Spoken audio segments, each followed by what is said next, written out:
after this was done, we felt bad about what we had put her through. So Christa, you did so great to us. Thank you so much for putting up with us. And we really, I know that we dragged you here and there, and she never showed any kind of impatience with us or anything. And then she stopped for a second and she goes, "That's nothing compared to what Jeff and Judy put me through."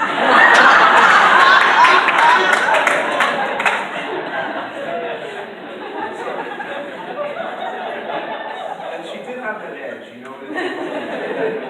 But the thing about Christa, it was great. The transaction was done, and when we saw her after that, as we did, several times a year, and we never talked about the house. We always talked about other things, and we really became quite friendly, and we worked together on some neighborhood issues, and it was just, I think, she was a rarity in this world, I guess, an honest realtor. What can you say? I mean, oh, sorry. Yeah, exactly. Except the coincidence I was looking at Frank at the time.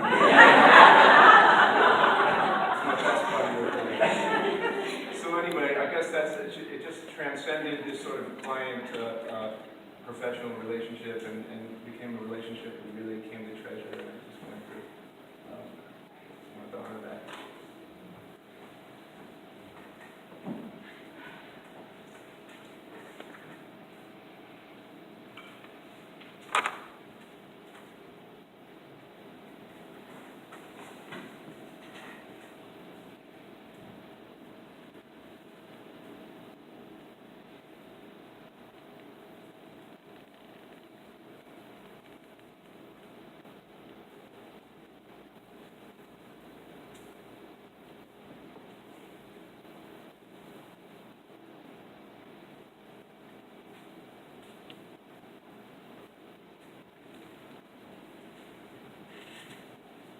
I knew Christa a long time ago. It seems like another lifetime.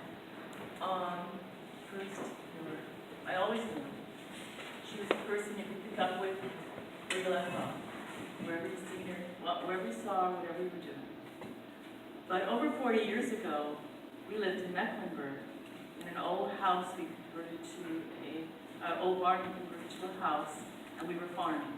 And she lived in a little house right outside of Mecklenburg that had been built by Finns and had a sauna built in. So we were hanging out, and Thursday became sauna night. So my family would go over to Christa's, and she had 2 or 3 kids at the time, and we had a sauna, and she'd make borscht. It was the best borscht in the world. And it was just such a pattern. It kind of gave shape to our lives in some way. And it was something we all looked forward to. Even our kids, who were 2 and 7 at the time, 2 and 6, young kids, babies. Now they're grown and have kids of their own that have graduated from high school and almost from college. But I remember one night, it was very cold out. It was Christa. There was snow in the fields. There was the moon out, and you could even see a few stars.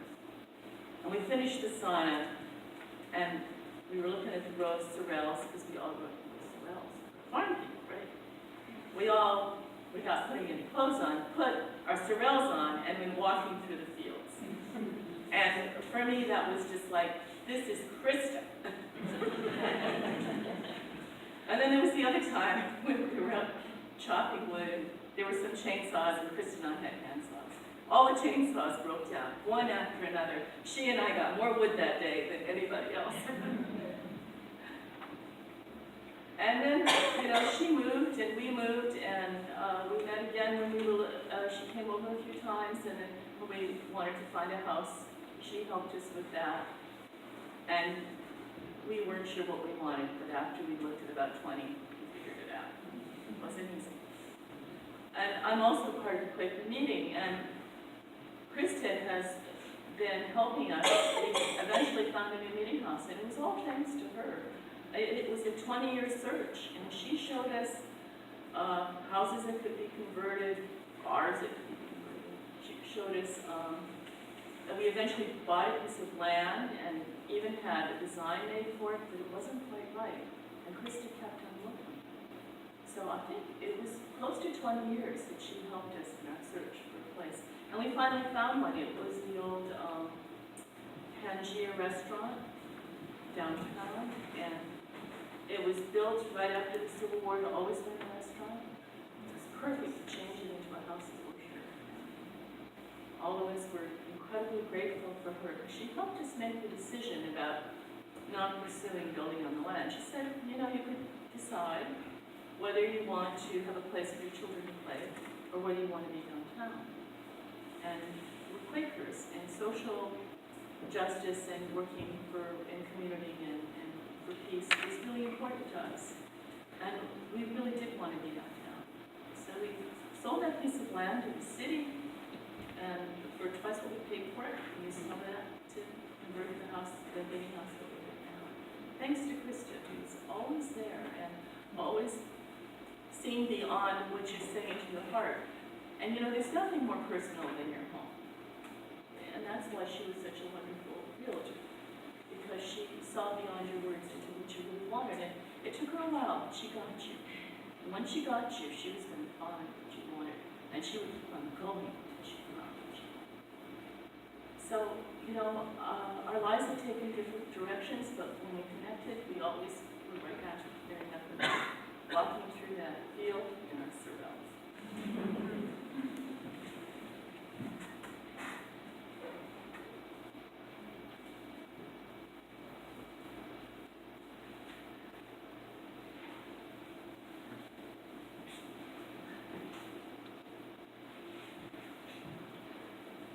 I met Christa when she first came into the real estate business, and very closely with her for the last 16 years. And the two words come to mind, and the stories just reinforce that: integrity. I don't think there's anyone that had more integrity in business than Christa, and good passion for others. And I got a call from Christa the last week in September. She went to the doctor, and I went down to visit, and there were only two things that she was concerned with, and none of it had to do with her. She was concerned that her clients be taken care of, and she was concerned that the programs that she had started in the office that helped people less fortunate were continued. She never put herself above anyone else. Everyone else came first. And those are the qualities that I remember about Christa, along with the fact that she could pull a hoop forever.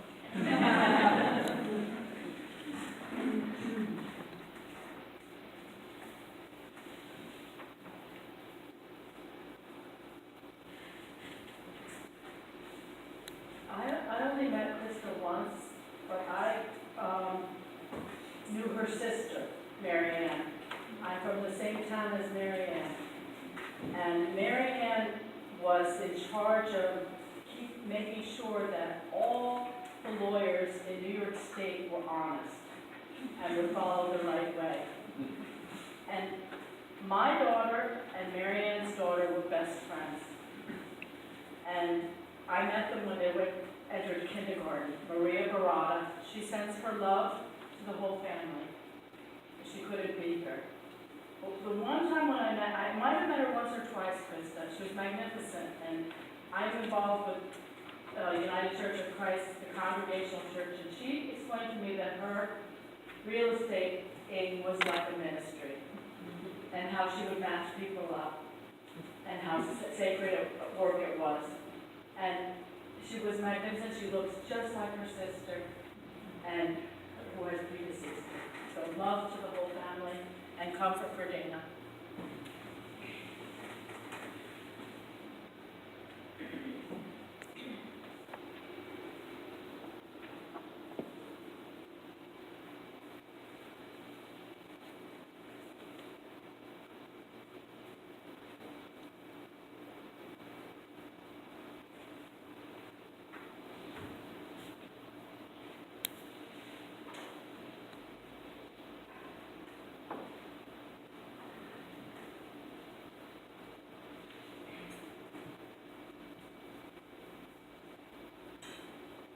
Excuse me for speaking twice, but I forgot to mention how grateful Dana and I are to all those who kept the vigil in her last days.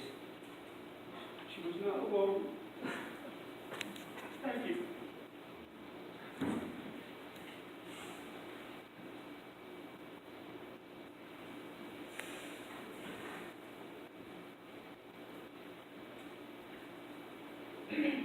One of the things that I loved about Christa was her acute powers of observation. She was, at the same time that she could catch so many details at once, she also saw the big picture. And she just had an amazing perspective that way. And, you know, it was just an amazing thing to behold. When she was talking about anything, you know, we were looking at a house with her, or whether we were talking about the nature of her children, or we were talking about the politics of the day, she seemed to have that ability to just see things on a very micro level